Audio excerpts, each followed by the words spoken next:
What's up guys, welcome to the channel. Before jumping into the action, I have an announcement to make. You can skip this part if you've already heard it. But to start things off, I have an anime rap channel called Sensei Beats. I've posted some anime raps there and I've continued to post more and more. Definitely check it out, your support and feedback will be much appreciated. Secondly, I have a Discord server. If you want to join an active otaku community where there are regular anime quizzes and things like that, consider joining ours. The links to both the channel and the server will be in the description box down below. Alright then, so today's video. I've already done many videos about this topic alone where the main character goes from weak to badass.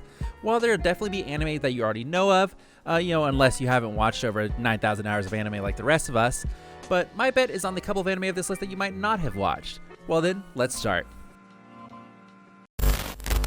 Kwanzi Fashi. Seems like we have a Chinese anime right at the start. So let's talk about it. The main character Mo Fan is in a world where magic is what people live by.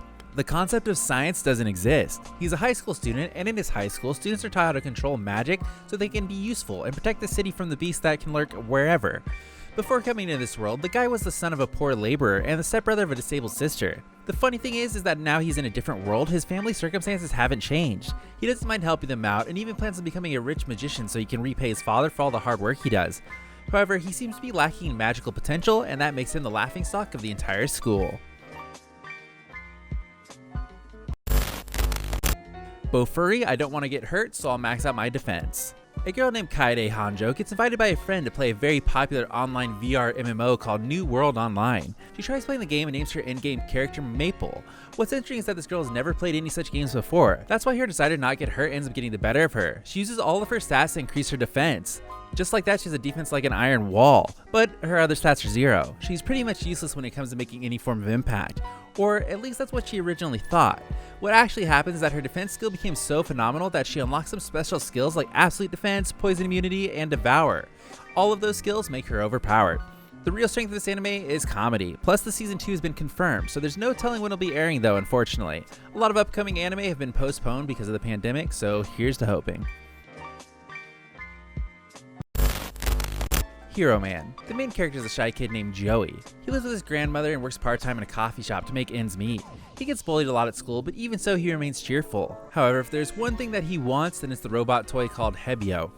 One day, he and his friends happen to come across a wrecked Hebio, probably destroyed by some rich, ungrateful kids. He takes it home and tries repairing it. He somehow finishes the job and proudly names the guy Hero Man. And then, something unexpected happens. One fateful night, lightning strikes Hero Man and he somehow becomes a fully conscious being. He also grows bigger in size. Meanwhile, the city is ravaged by aliens called Scrug. Joey and Hero Man rush to the scene, and after realizing that they are the only ones who can save the people, they save people. World Trigger. A gate pops up on Earth, and strange creatures called neighbors start coming out of it. They're here for action, some extreme action and violence. With the world in a seemingly crisis situation because of these neighbors, an organization is formed and is given the task of getting rid of these otherworldly monsters. The weapons they'll be using are made specifically to deal with neighbors. These weapons are called triggers. Osamu Mikumo is the main character of the series and a member of that organization. One day, as he gets in a difficult situation with the neighbors while trying to save a new transfer student from bullies, he realizes that the transfer student is a humanoid neighbor. Also, the second season of the anime has been confirmed as well. End Ride. This anime is considered pretty mediocre, but for the right people it could be a good watch. The story takes place in a realm called End Ride. It is supposed to be beneath the human world. One day, a 15-year-old boy named Shun Asanaga finds a mysterious crystal in his father's belongings, who's a scientist. Shun touches the crystal and immediately gets transferred to the world of End Ride. On the other hand, there is the prince of Endra named Emilio. He despises the king and tries to take revenge. However, his attempt at revenge fails and he ends up in prison.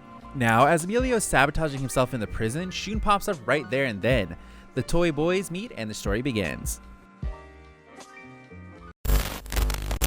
Ixion Saga Dimension Transfer.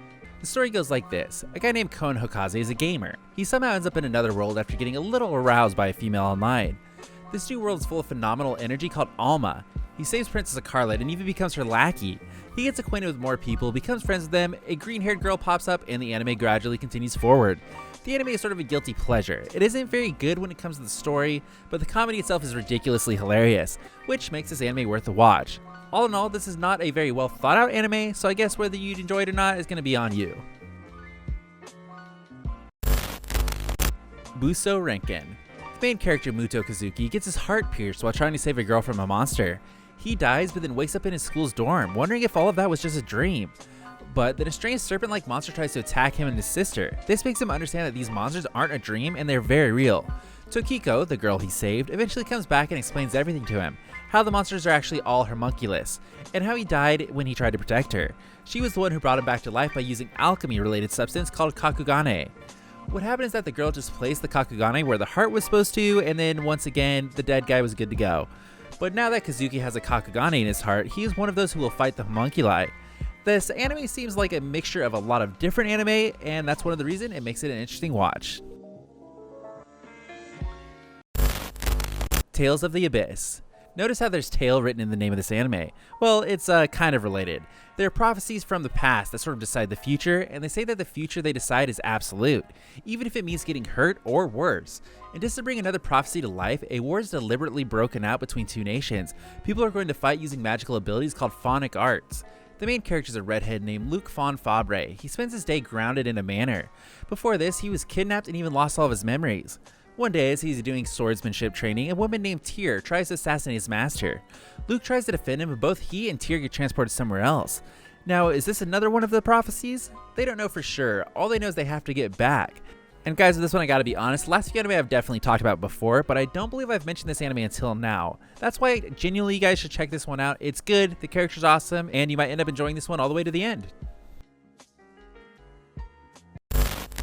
Wodi ni Tianchen Ki. What do you know, another Chinese anime. The main character named Chang Tian happens to be getting wrecked by someone else. The other guy isn't pulling any punches and Chang Tian seems to be in a very dire situation. Just then he unintentionally invokes an artifact called Zhao Bei. The artifact saves his life. However, the story has just begun. Now that he realizes that he is able to invoke an artifact, he will have to fight alongside more people like him. Remember the Fate series? The artifact works kind of the same way as the servants in that series. They are 17-minute episodes, but the story isn't all that original. However, if you watch the Fate series, definitely check this one out. This anime is for the folks who are interested in knowing more about the animation industry of China. And if you didn't know that there are anime made in China, then you'll be surprised to know that there are hundreds of Chinese anime, hidden and underrated stuff. Some people end up giving them a low score just because their ears aren't compatible with the Chinese voice. Not that I could blame them, I felt a little weirded out hearing Chinese voices my first time, but with time you learn to appreciate it, just like how it was with the Japanese voices. Itsuka Tenma no Kuro Usagi. The title of this anime translates to A Dark Rabbit Has 7 Lives. The main character named Tide has been seeing the same dream in his sleep again and again. A female vampire comes and tells him that she has given him her poison. Sometimes he even hears her voice while he's still awake. However, before he knew it, something phenomenal happens. He gets into an accident that should have killed him and still survives. After going through such a brutal experience, he realizes that his dreams aren't just dreams. They have a very grave and hidden meaning. Also, this anime is very colorful. I mean, like, seriously, it's really, really colorful. And there's a lot of fan service. You know, you get the idea. And there you go, guys. I hope you enjoyed the video. Be sure to like and comment before you take your leave. If you're new to the channel, you should consider turning that red subscribe button gray. I post regular content every 2 days or so. Well then, see you guys on my next video. Until then, stay safe, watch anime.